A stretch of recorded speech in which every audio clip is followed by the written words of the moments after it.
Refunds can signal product issues, fulfillment mistakes, or suspicious returns.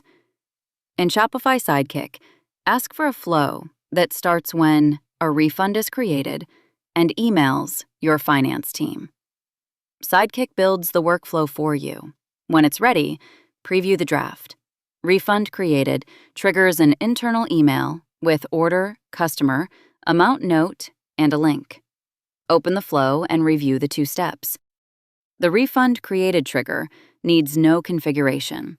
In send internal email, replace staff at example.com with your finance inbox.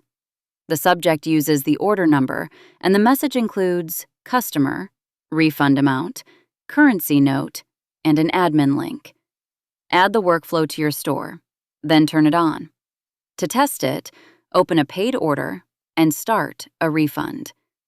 Refund $48 for a damaged item, add a note, and confirm. Shopify creates the refund. Flow runs automatically, and the finance inbox gets the alert. Open it to see every detail needed to investigate right away.